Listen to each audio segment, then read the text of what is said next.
de Chapadinha, que está sendo abençoada, mas todo o reino de Deus, a igreja como um todo, é muito abençoada com uma conquista dessa, que vai melhorando, melhorando, melhorando a cada dia, de glória em glória. Fizeram muito já, né? Já tem contrapiso, começaram o reboco, e a gente pode imaginar o esforço que está sendo empreendido aqui para fazer esses primeiros investimentos, né, que deu condição de se fazer as reuniões já nesse lugar. Então eu quero parabenizar pastor Bruno, pastora Ana Paula, uma filha querida, né? Ele pegou a nossa melhor discípula lá em São Luís e trouxe aqui para a região, né?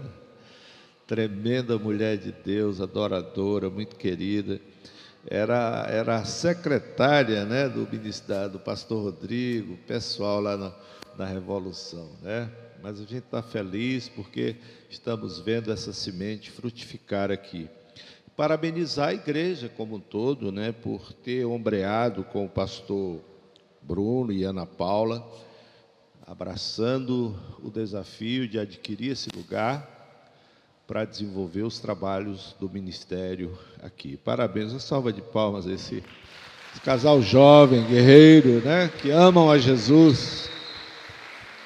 Pastor Bruno tem um fogo queimando no coração dele, fogo por Jesus, e isso é maravilhoso, porque ele está conseguindo incendiar outras pessoas aqui na região. Eu estou aqui acompanhado da minha esposa, é minha esposa há 40 anos, né? É a mulher mais linda do meu universo, companheira de ministério, mãe de 3 filhos, só 6 netos, e nos conhecemos na universidade. Nós somos dentistas, os dois, conhecemos na universidade, casamos, e Deus nos trouxe depois, logo depois, pouco tempo depois, para o ministério, e a gente tem trabalhado ali à frente da Igreja Batista do Angelim. Pastor querido, pastor Luiz e Eliane, que são da nossa equipe, são pastores voluntários na equipe do Angelim. Ele é major, reformado da polícia. Major. Ele é coronel reformado. Ele é coronel, acabou de ser reformado, muito competente e realmente um discípulo muito precioso. Tem assumido a coordenação da nossa escola de voluntários, tem nos ajudado de muita forma ali no cuidado da igreja, e é a segunda viagem missionária deles conosco. Uma companhia realmente muito agradável, né? São crentes, gostam de orar, de louvar, né? E ele tem um espírito de Jeremias, aquele profeta chorão, né? Tem um coração muito sensível e é muito tocado facilmente pelo Espírito Santo. Mas vamos orar, vamos ficar de pé e vamos orar. Pai, nós te louvamos, bendizemos o teu nome, glorificamos a ti por este dia, por essa oportunidade de estar aqui na comunhão dos amados, para comunicar da tua graça nessa noite, que o teu Espírito fale aos nossos corações, que a tua palavra possa nos aproximar mais e mais de ti, e nos revelar a tua boa, agradável e perfeita vontade, Senhor. Te louvamos pela vida dos pastores Bruno e Ana Paula, por essa igreja tão linda que está começando aqui, Senhor.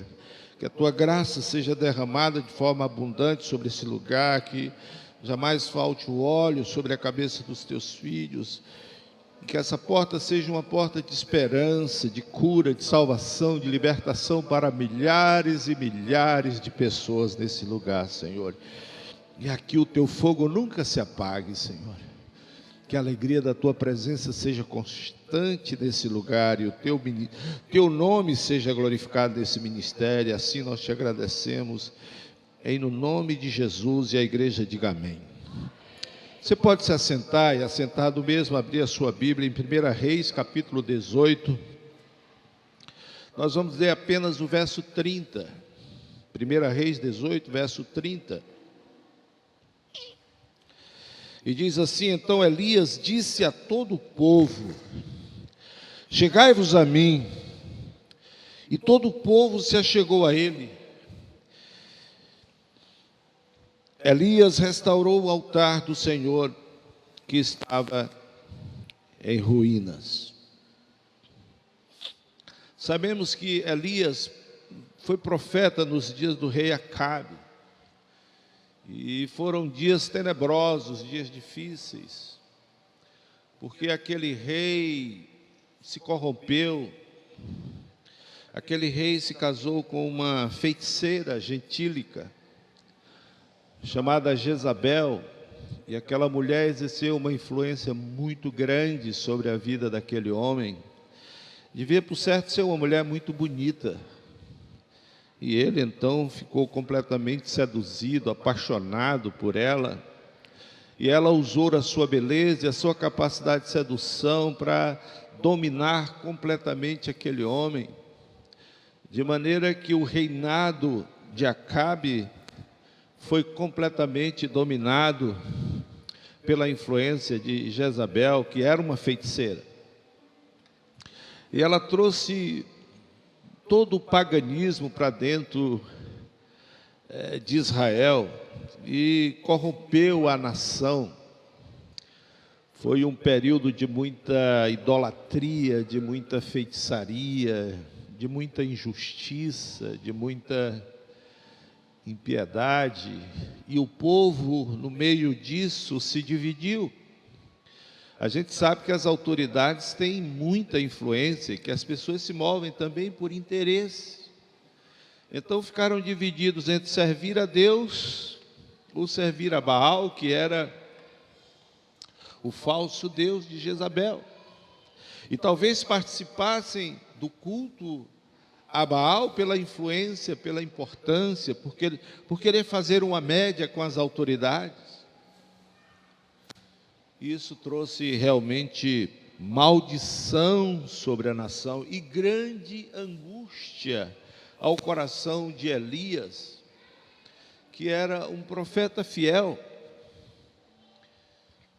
E ele estava realmente muito perturbado com tudo aquilo, e essa inquietação na alma do profeta chegou ao ponto da indignação. E ele então resolve desafiar os profetas de Baal, para provar diante de todo o povo quem era o verdadeiro Deus.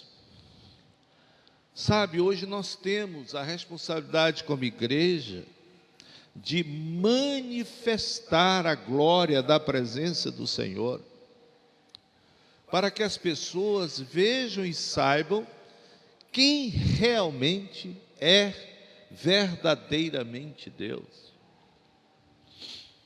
Isso é a nossa condição de testemunha.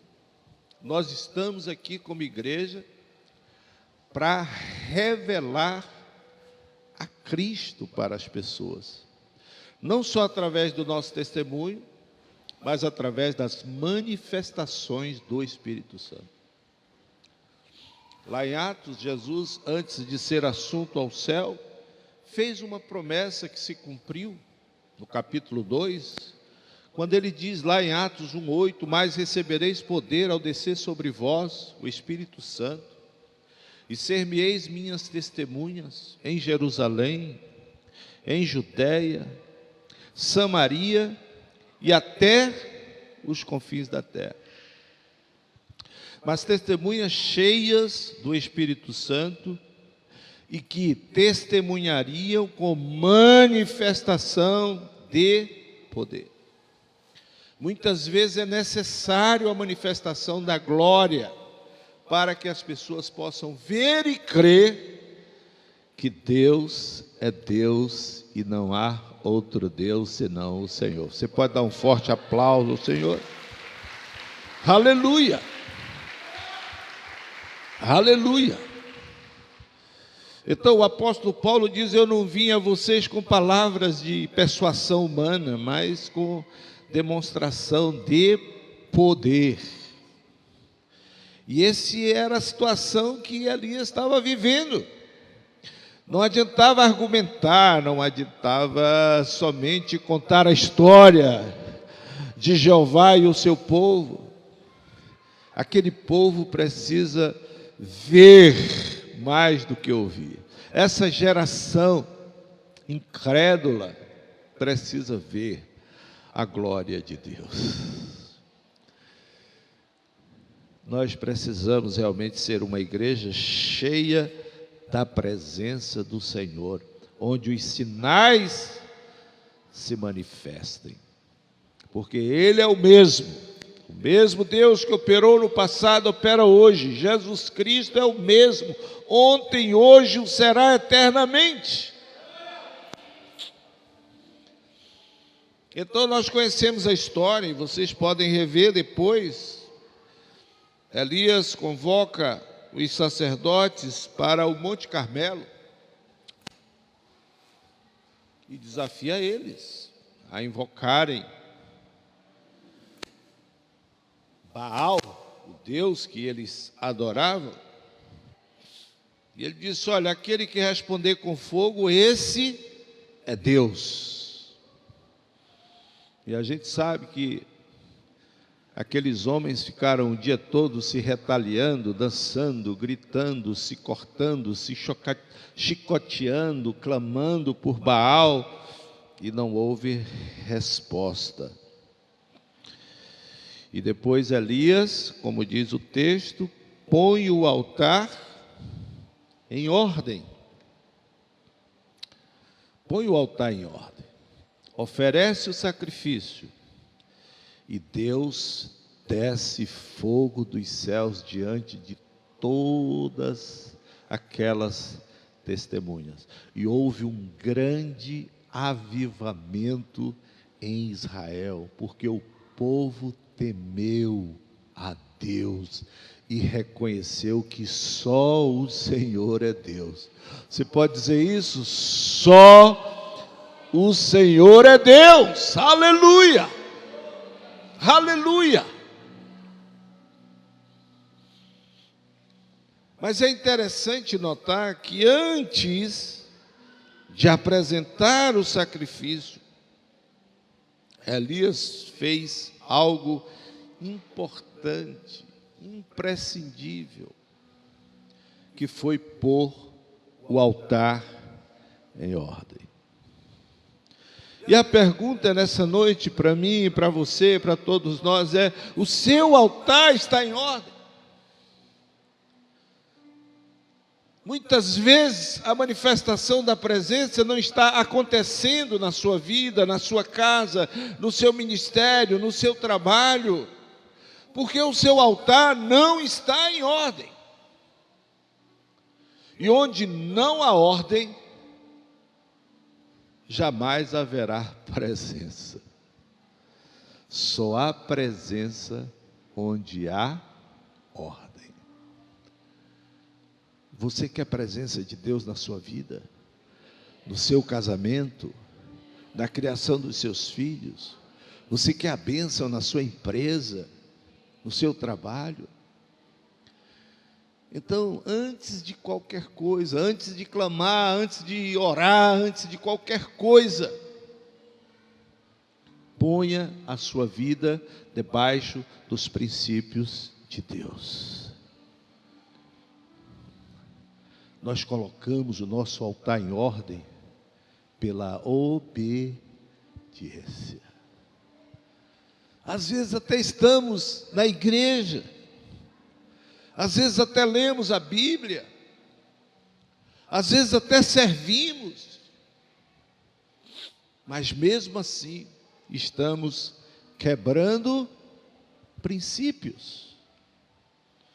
E a quebra de princípios tira as coisas do lugar no que diz respeito ao nosso altar. E isso impede a manifestação da glória, da presença de Deus na nossa vida.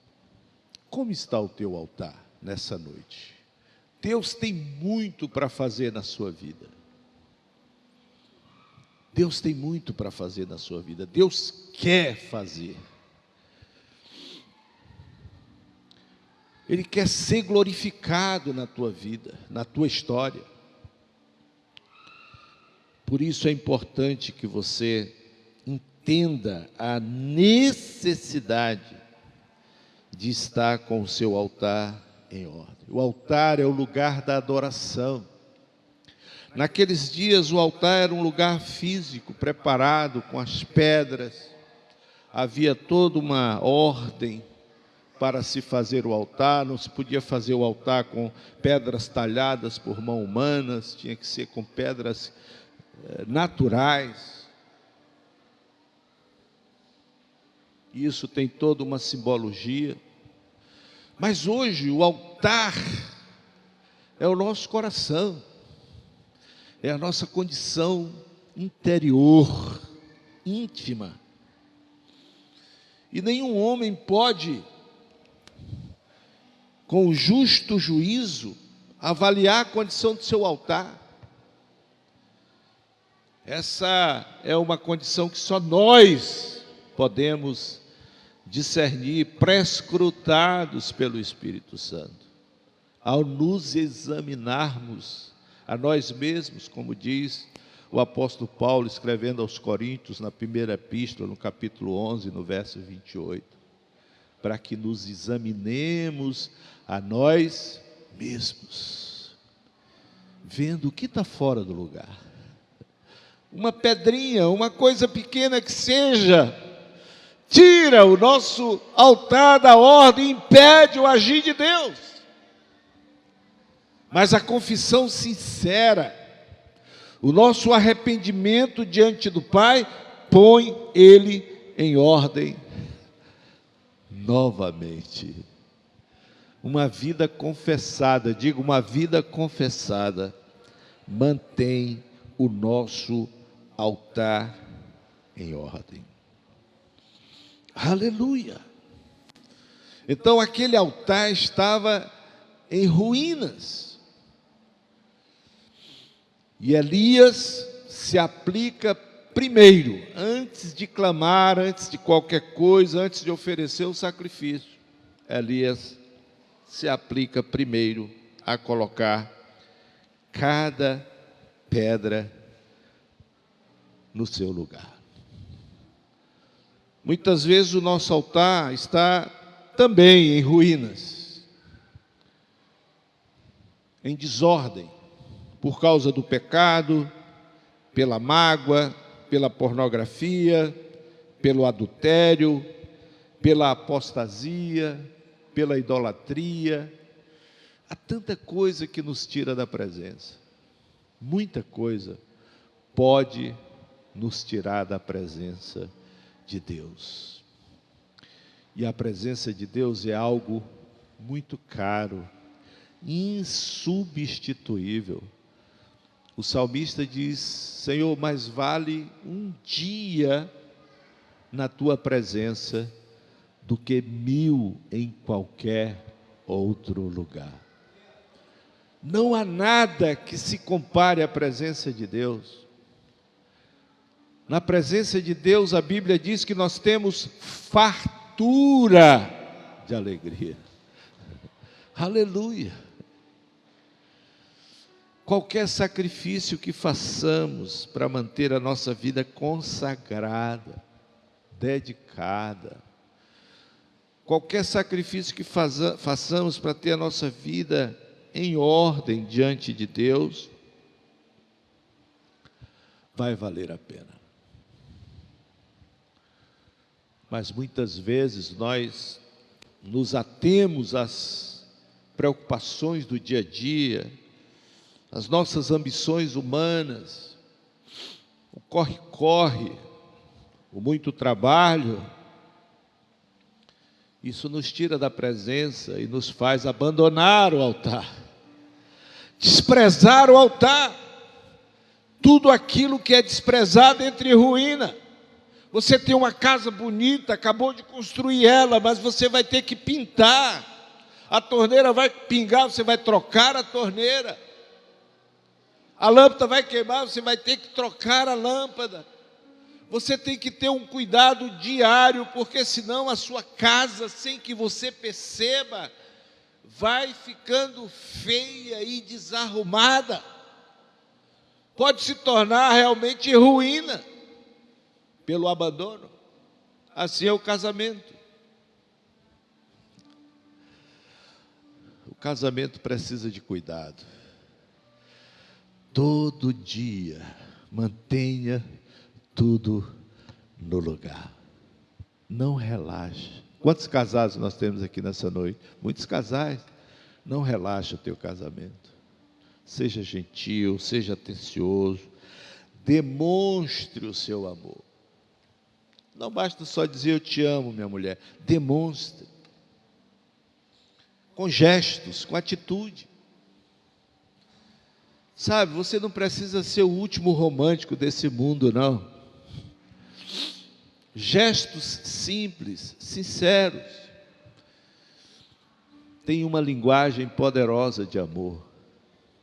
Meu pai, por exemplo, pai de 17 filhos, ele não era um homem carinhoso, mas a gente sentia o amor do nosso pai, no cuidado, na provisão, na proteção, na disposição sacrificial dele por cada um dos filhos. Mas ele não era aquele pai de estar passando a mão na cabeça, dizendo, meu filho, eu te amo, beijando, não. Algumas pessoas, elas são muito fáceis para demonstrar carinho, outras não. Mas a linguagem do amor tem muitas formas de ser demonstrada, de ser declarada. Não despreze os seus filhos, não despreze as suas amizades, não despreze o seu casamento, não despreze o altar de Deus, não negligencie. No Antigo Testamento, o altar era visitado todos os dias, a cinza era removida, a lenha era trocada, porque o fogo no altar não podia se apagar. Aleluia! O fogo no altar não pode se apagar. E às vezes os crentes abandonam o altar, desprezam o altar, a lenha se queima e fica só cinza, a cinza é fria. Só fica ali a lembrança do que foi um dia. Quando Deus quer você queimando todos os dias.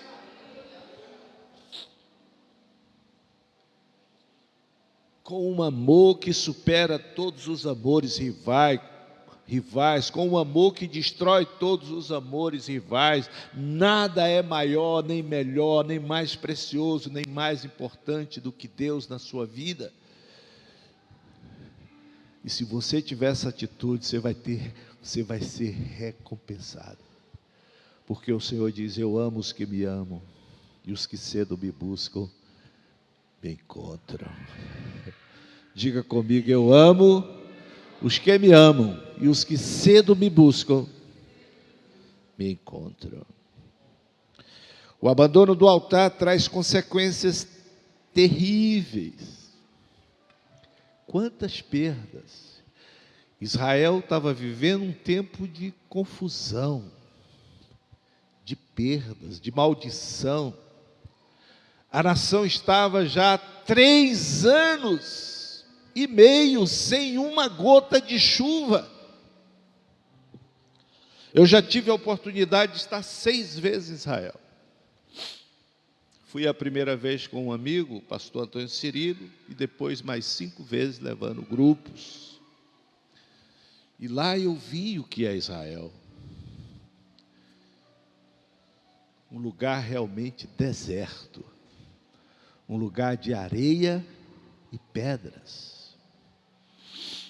Você tem ali a Galileia, o Vale do Jordão, que são mais férteis, mas o mais é seco.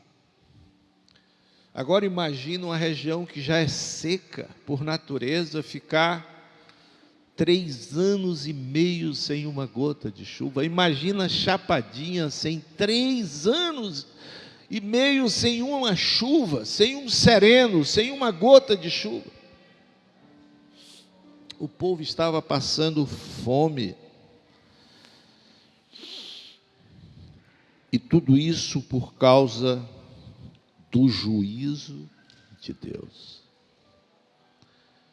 Não tente andar sem Ele. Diga para o seu vizinho, não tente andar sem Ele.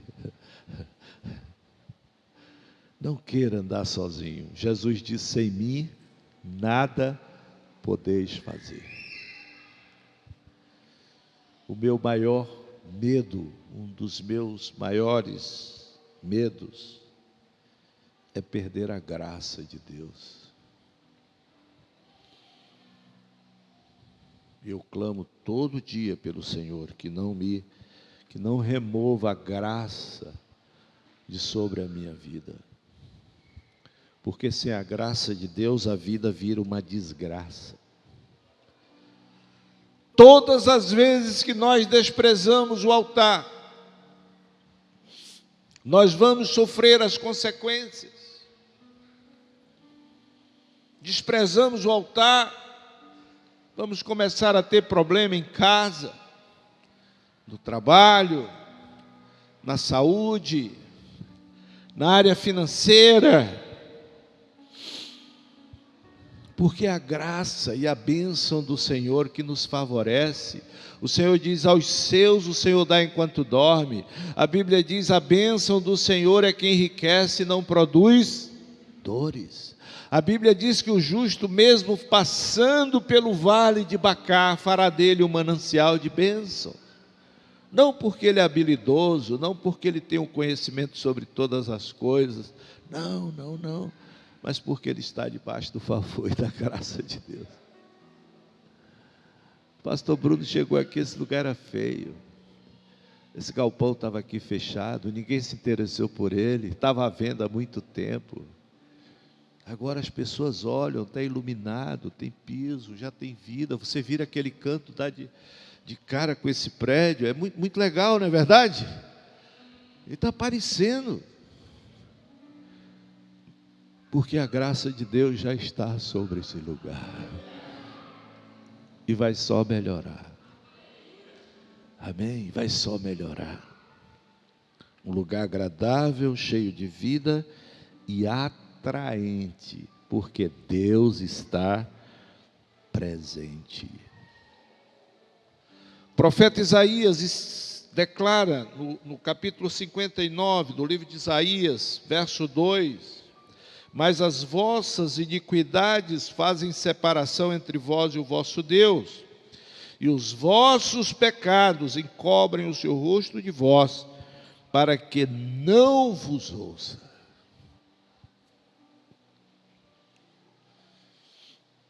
O nosso pecado, o nosso desprezo pelo Senhor, nos aparta dele, impede as nossas orações. A única oração que Deus ouve de um pecador é a oração do pecador arrependido. Enquanto não houver arrependimento verdadeiro, Deus não vai te ouvir. Deus vai te ouvir quando você clamar aos céus com sinceridade.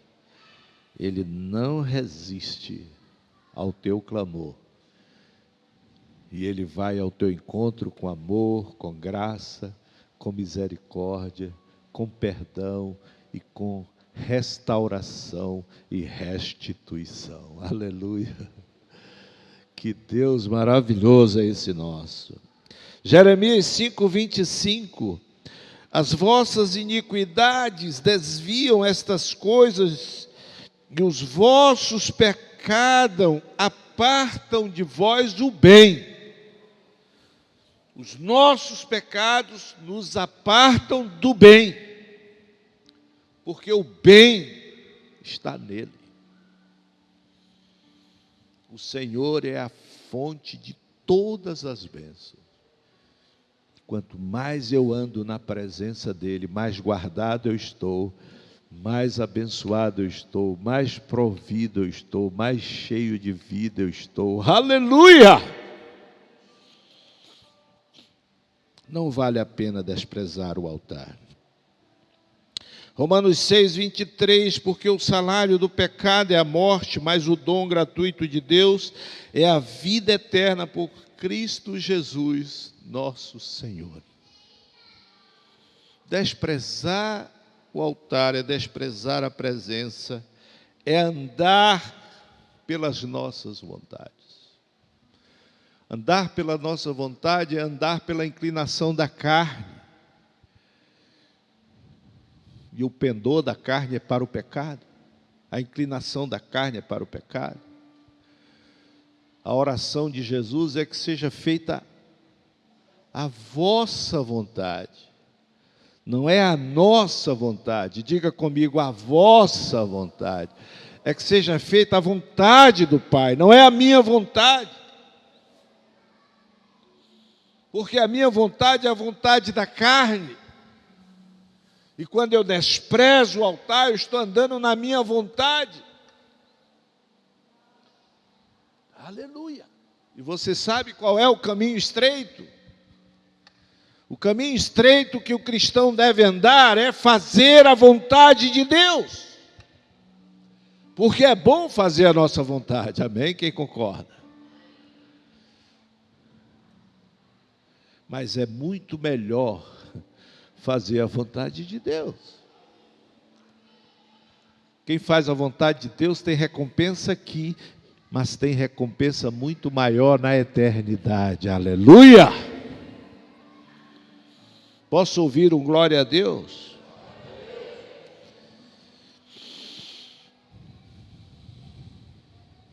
Eu quero dar aqui algumas dicas para você, daquilo que nos faz abandonar o altar, para que você considere e vigie e não caia nesse erro. Seja um crente cada dia mais próximo do Senhor. Cada dia. Se nós tivéssemos a consciência plena de que a cada dia nós estamos nos aproximando do fim, o nosso cuidado não seria com esse mundo, mas seria com a eternidade. Eu não estaria preocupado em tesourar aqui, mas em tesourar lá. Porque a cada dia, tem uma canção linda que diz: a cada passo. A cada passo que eu vou me aproximando, não é isso? Aproximando do lar celestial. E a Bíblia diz que a vereda do justo é como a aurora da manhã, que vai clareando, clareando até ser dia perfeito. Porque o justo anda com Deus. A cada dia ele cresce em conhecimento, em intimidade, em sabedoria, em graça. Aleluia! Isso é maravilhoso. Então o primeiro erro é desprezar a comunhão da igreja. Quantas pessoas hoje desprezam a comunhão da igreja? Por coisas sem tanto valor. E nada é mais importante do que estar na comunhão, porque a comunhão é um lugar de bênção e vida. Salmo 103 diz que onde há comunhão, ali o Senhor ordena a bênção e a vida. Então eu preciso valorizar esse lugar. Buscar estar na comunhão da igreja, na comunhão dos irmãos, porque ali Deus ordena bênção e vida, e eu quero bênção e vida. Alguém aqui quer bênção e vida? Então valorize, dê valor à comunhão. O autor da Epístola aos Hebreus, no capítulo 10, no verso 25, ele exorta os irmãos dizendo: não deixemos de congregar-nos, como é costume de alguns, antes façamos as demonstrações, e tanto mais vedes que o dia se aproxima. Ele está dizendo claramente: olha, não deixem de se congregar, vão à igreja, participem, Quanto mais participarem da comunhão, mais fortalecidos vocês são. Porque o mundo tenta nos tirar de Deus, as preocupações, as tentações do mundo tentam nos tirar de Deus, as distrações, as diversões tentam nos tirar da presença de Deus, mas nós que entendemos o valor que tem congregar, nós fazemos isso com determinação, com disciplina, para o nosso bem, para o bem da comunidade, para o bem da igreja, porque nós somos importantes na nossa congregação.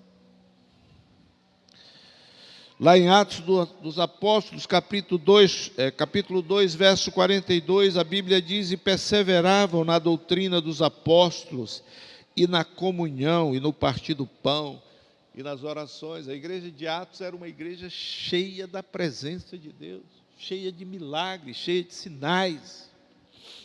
Era uma igreja que caminhava no sobrenatural, porque era uma igreja que tinha comunhão, era uma igreja que vivia o espírito de unidade. E onde há comunhão, onde há unidade, o Espírito Santo se manifesta de uma forma poderosa. O segundo erro, queridos, que nos leva a desprezar o altar, é desprezar a palavra de Deus.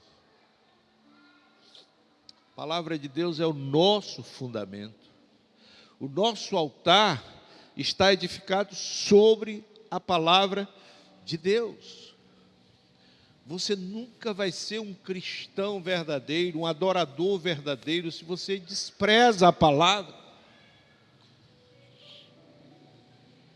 A palavra é a fonte da nossa fé, é a doutrina, é o escopo que forma o nosso caráter. Você nunca vai ser um crente maduro sem a palavra, você nunca vai ser um crente com uma vida santificada sem a palavra. Em João 17, Jesus está orando e clama a Deus: Pai, santifica-os. Na verdade, a tua palavra é a verdade. Mas muitos crentes desprezam a palavra, se envolvem com a cultura gospel, gostam do louvor, gostam da comunhão, da convivência, mas não têm apreço pela palavra, desprezam a palavra e se tornam honestos, frágeis. Não há medida de renúncia na vida de um crente que não preza a palavra. E isso leva o cristão a desprezar o altar. Salmo 56, verso 4. O salmista diz: em Deus louvarei a sua palavra, em Deus pus minha confiança, não temerei o que me possa fazer a carne. Em Deus louvarei a sua palavra. Sem a palavra, o seu altar jamais estará em ordem. Salmo 119, 9. O salmista diz: como purificará o jovem o seu caminho, observando segundo a tua palavra. No verso 11 desse mesmo salmo diz: escondi a tua palavra no meu coração, para não pecar contra ti. Terceira coisa Que põe o nosso altar em ruína, as más companhias. E muitas vezes a má companhia está dentro da igreja. Falsos crentes, crentes religiosos dentro da igreja, que murmuram, que são maledicentes, que são fofoqueiros, estão vivendo no pecado, muitas vezes da prostituição, até do adultério dentro da igreja. Até mesmo dentro da igreja nós precisamos escolher as nossas companhias. Há uma máxima popular que diz: me diz com quem tu anda e eu te direi quem tu és. Se você caminhar com um crente, você vai ser crente como ele. Ele vai te desafiar. vai te levantar para um nível maior de compromisso e temor com Deus, temor a Deus. Provérbios 4,14 diz: não entre pelas veredas dos ímpios, nem andes no caminho dos maus. Provérbios 15:9: o caminho do ímpio é abominável ao Senhor, mas o que segue a justiça Ele ama. 2 Coríntios 6,15: que concordância há entre Cristo e Belial? Ou que parte tem o fiel com o infiel? Se eu quero crescer, eu preciso andar com quem é maior do que eu. Amém? Eu tenho que ser desafiado. O apóstolo Paulo dizia para os seus discípulos: sede meus imitadores, como eu sou de Cristo, porque ele era um líder de estatura. Quarta coisa, nós já vamos para cá: abandonar a oração. Quando nós abandonamos a oração, nosso altar entra em ruína, porque a oração é comunicação com o Senhor, e é a mais legítima expressão de dependência. Quando o crente se torna independente, a primeira coisa que ele faz é parar de orar. Quanto mais eu oro, mais dependente eu me torno do Senhor. E em 1 Tessalonicenses 5,17, o apóstolo Paulo recomenda à igreja de Tessalônica a orar sem cessar. E alguém pode perguntar: pastor, isso é possível? É. Como? Ande com o seu pensamento em Deus. Com o seu pensamento em Deus. Às vezes a gente tem uma ideia de oração assim muito religiosa, muito formal, oração decorada, e não é nada disso. Oração é estar com o seu espírito em Deus. Tiago 5,16, o apóstolo diz: confessai as vossas culpas uns aos outros e orai uns pelos outros, para que sareis. A oração do justo muito pode em seus efeitos. O próprio Cristo em Marcos 14,38 diz: vigiai e orai, para que não entreis em tentação. O espírito na verdade está pronto, mas a carne é fraca. O Ernesto Nini, que foi um dos pais da reforma dos batistas, um homem de Deus, autor de muitos livros, ele costumava dizer: muita oração, muito poder; pouca oração, pouco poder; nenhuma oração, nenhum poder. Se o crente quer viver uma vida no poder do Espírito Santo, ele tem que orar, ele tem que estar conectado com o Senhor. Então, nessa noite, essa é a palavra que eu quero deixar para essa igreja, animando os irmãos, exortando os irmãos a entenderem o valor que tem manter o nosso altar em ordem, ter a presença de Deus como algo inegociável na nossa vida. Nós só sabemos o quanto a presença de Deus vale quando nós a perdemos. Quando a gente lê o Salmo 51 e vê o lamento, o clamor de Davi, porque cometeu o pecado de adultério e homicídio, ele estava realmente arrasado com a sua vida seca e sem sentido por causa do pecado. O pecado nunca valeu a pena, desde o Éden até agora, e jamais valerá. Nada nesse mundo vale a presença de Deus, e só o pecado tira o homem da presença de Deus. O consolo, o conforto e a esperança é saber que esse mesmo Deus que condena o pecado ama o pecador. E que todas as vezes que nós recorremos a Ele, com arrependimento sincero, com confissão sincera, nós vamos encontrar nele uma nova chance, uma nova oportunidade.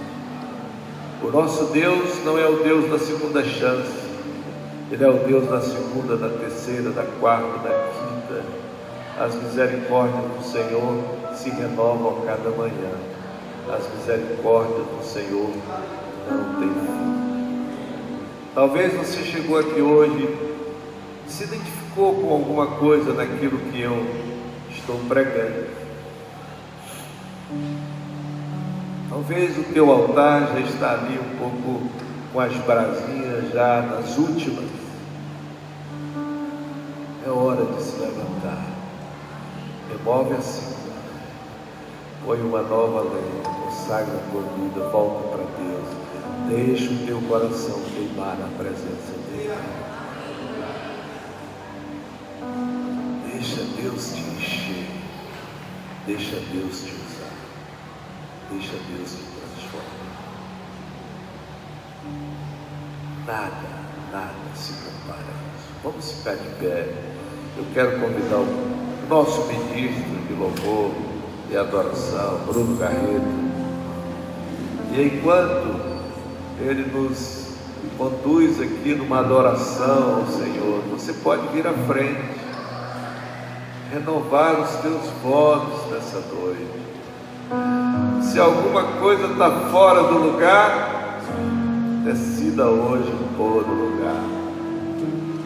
Se há alguém para ser perdoado, ou se você precisa perdoar alguém, faça isso antes que seja tarde. Faça isso ainda hoje, se for possível. Ponha o seu altar em ordem. Deixa Deus te encher da sua glória. Deixa Deus te encher da sua presença. Oh, aleluia.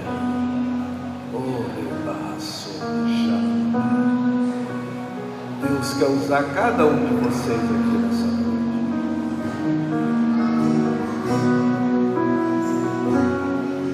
Deus te salvou para te transformar. Deus está te transformando para te encher. E Deus está te enchendo para te usar. Deus vai chegar a muitas pessoas através da tua vida, da presença dEle no teu coração, dos dons que Ele está ministrando sobre você. Então, se você reconhece que precisa pôr o seu altar em ordem, eu quero convidar você a vir à frente. Eu vou orar por você nessa noite. Oh, aleluia! Pra